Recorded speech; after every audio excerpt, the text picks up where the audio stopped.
Hello everyone, my name is Miller and welcome back to another Season Max video. And this time I had to split it up into two parts because there are just too many cars to talk about. Today I will be covering the Audi RS6 Avant, the Rocket Bunny Mazda MX-5 Miata with also Stage 5 tune, and both of the versions of the 2020 Dodge Charger SRT Hellcat. In the other video I will be going more in depth in the 1970 Dodge Charger from the 4th Fast and Furious movie, the Ford Escort Mark I RS 1600 from the 6th movie, and also the Charger Daytona from the same movie. But today I will be only talking about the non-Fast and Furious cars, showing some great details, nice stories, great facts, AR shots with also the max tunes. Timestamps down below for each of the cars. Two remarks before I start. One, I'm not the best at this. If tunes exist I try to match it and to get as close as possible. If not, I will try to set a benchmark, like for example for the RS6 Avant. And then for the second remark, a thank you to Natural Motion for providing the cars and the parts on my dummy account to make this video possible. Let's get into it. To start, the Audi RS6 Avant, with RS being the performance badge like we have M for BMW and AMG for Mercedes-Benz. And also Avant referring to the fact that it's a brake or a station wagon. What makes this car so special for the American market is that in the 25 years history of Audi Sports division, this is the first Avant model to hit the US market directly, which might not sound so special to many, but this car is the peak of practical performance, which some clients are already super interested in. Compared to the stock more popular A6 Avant, only the tailgate, the roof and the front door panels are shared, meaning the rest consists of redesigned parts, but obviously the biggest one being the engine. A 4-liter turbocharged V8 putting down almost 600 horsepower, and that with a 4-wheel drive, which standard has a distribution of 40% in the front and 60% in the rear, but this can be altered up to 70% in the front, with 30 in the rear, or 15% in the front and 85 to the rear, so it can be a little bit oversteery. But of course a 4-liter V8 takes a lot of gasoline, and nowadays that's not really so economic. So under light loads it can automatically shut down 4 cylinders and transform itself into a V4, and also has a small hybrid system integrated for on lower speeds. Sadly there is no engine right now in the car, and the reason behind that is simply COVID. They were not able to get photo shoots done, meaning the engine will come in later, just like we have with the Aston Martin DBX. Other than that, the milestone version you see here also comes with the black package, the black logo and the badging in the front and the black diffuser in the back. But my favorite bit on this car has to be without a doubt the lights in the front and in the back. They are set out in parallel lines, which is so sweet, and they can also do some pretty neat tricks. To the interior then, and here it shows once more it's a super practical car. A super sweet dashboard with a nice center console, which also shows a different time than on the dashboard, but other than that it's super neat. And there's plenty of space for people in the back too. This is just one of those cars that has it all. It has space in the back to travel, you can go out with your family, you can also use this as a daily car to go to work or to the shop, but you can also floor it and go pretty damn fast, up to 180 miles per hour. If money isn't an issue, I would definitely go for one, though $120,000 is still kinda pricey. With it being only the second station wagon in game, what do you guys think about this? Would you like to see even more of these? What about the Mercedes E63 AMG? Or the Panamera Turbo S, or even better, the Zagato shooting brake? Poll up top, let me know. As for performance, it pretty much surprised me with a 10.3, and it could go even faster, because it's a very tricky pattern with a tune which is open for some change, so who knows, it might surprise us with a high 10.2. Tune and pattern.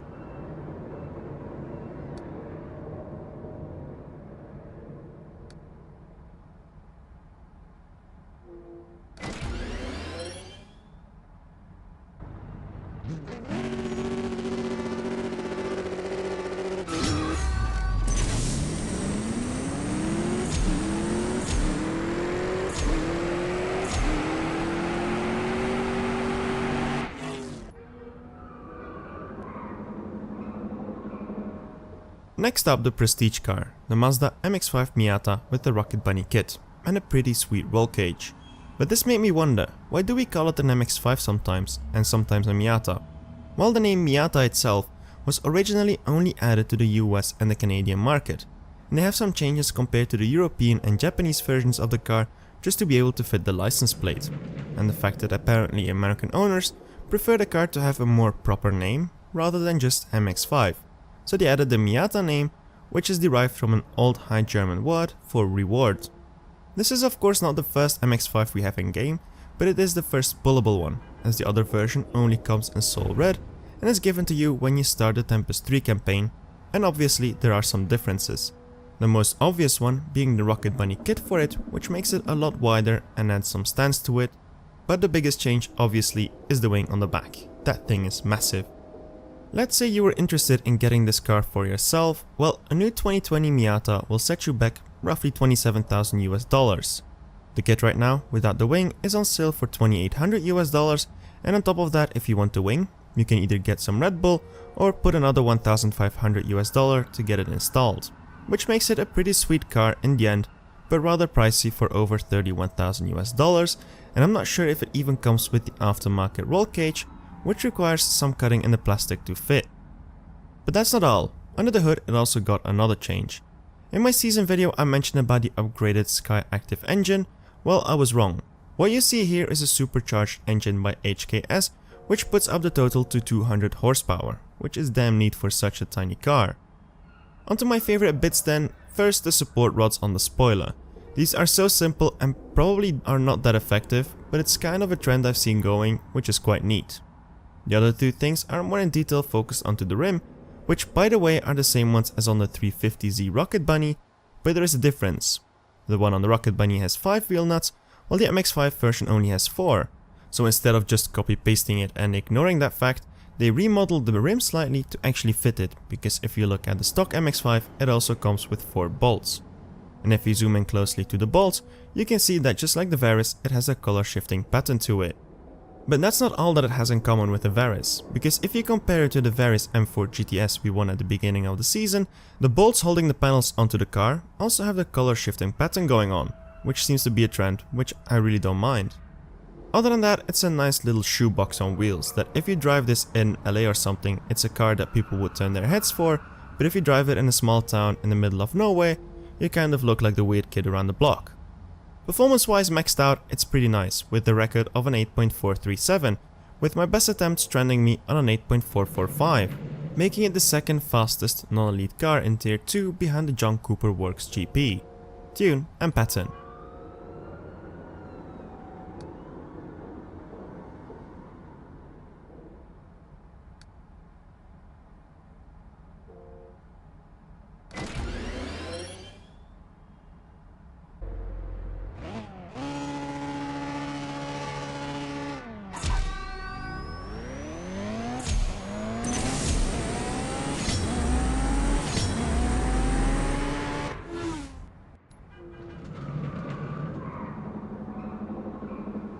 For the stage 5 tune, time to take out my main account with the spec that I won this morning, this sweet black version.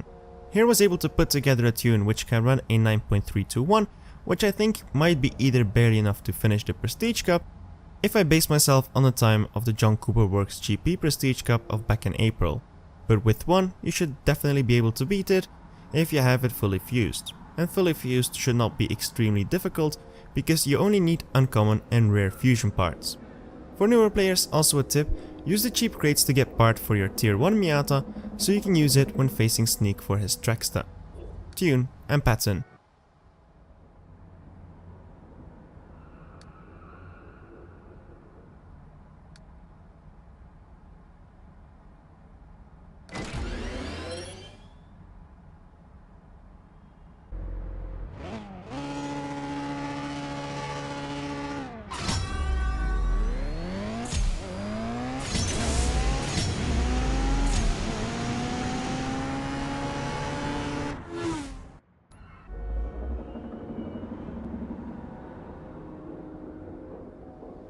Onto the free car of the season, the Dodge Charger SRT Hellcat, and in case you were not aware of it and have been living under a rock, you can get this car for free by collecting it in a dealership.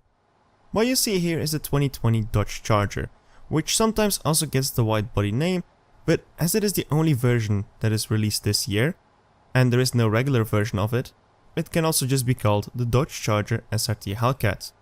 Me personally, I have never been a big fan of the newer Charger series, which went from a 2-door muscle car to more of a sedan.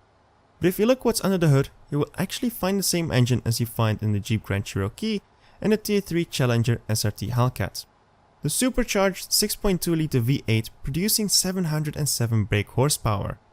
So that makes you really wonder, is this car a Tier 2 high or is the Challenger a Tier 2 low? Because 707 is a crazy number and definitely for a sedan. But is it worth it for the hefty price tag of $82,000 US? Most likely it is one of the cars that down the line will decrease in value despite being such a powerhouse of a car. The Charger, which has been requested for such a long time, finally came to the game, but what makes the 2020 model so special? The only difference it really is the wider tires and the fenders to go along with it, and because this increases the drag and the weight of the car, it has a negative effect on the top end speed and it has a slower 0 to 60. But it should increase its drivability on track due to having the wider tires giving it more grip. But other than that, what you see here is majorly still based on the already 15-year-old design of the car. Doug Damero made a full review on this car where he also talks 5 minutes about the old things you can still find, which to me is kind of funny because this car is still sold at a premium price. But one thing I did not know at all is how to open the trunk. Well, there's this little button to do that for you. The weirdest thing about this car is just how wide the door opens up. Imagine having to reach that far when you're sitting in a car, and I'm tall and I don't think I could be able to reach for it. And also, despite saying that it's designed in Detroit to give that extra patriotic feel, it's built in Canada, which to me is a bit ironic. When setting up your own spec in a dealership, you might have noticed only one set of rims is available. However, when you check the rear imports availabilities, you can clearly see a second type of rims is in game. Anyways, as for performance, this is a nice car, quite competitive in Tier 4, which has the ability to beat Tempest 3 with 2 to 3 stage 6 parts. And it might come back down the line in the American road trip storyline, so definitely hang on to it. Tune and pattern.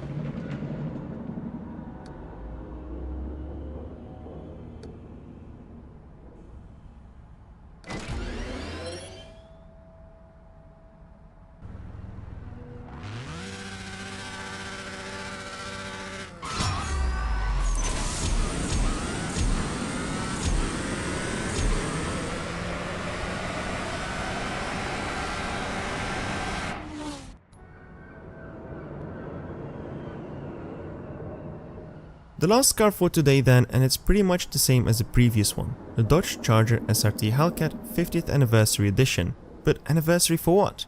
Well, the Dodge Charger Daytona. They were just not able to squeeze the Daytona name on the top for in-game, but what you see here is a tribute to undoubtedly one of the most iconic designs in American muscle history. And not sure if it's a coincidence, because it's a perfect timing with the other Charger Daytona coming from the Fast and Furious event.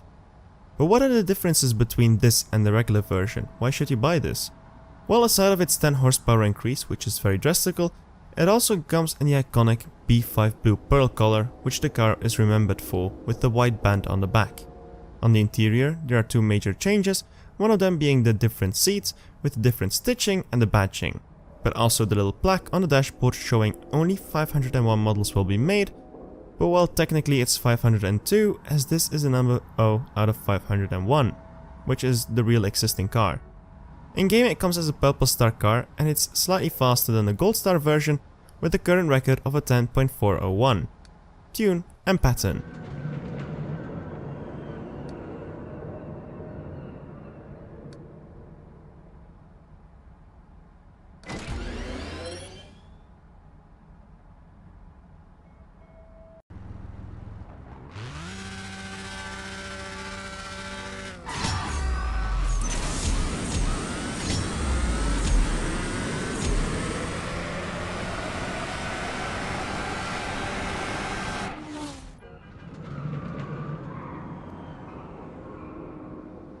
So that is it for today, guys. Hope you guys enjoyed it as much as I did. The moment I receive the Fast and Furious cars, I will try to make the same kind of video for those three, because they're pretty sweet from what I've seen so far, with a lot to talk about.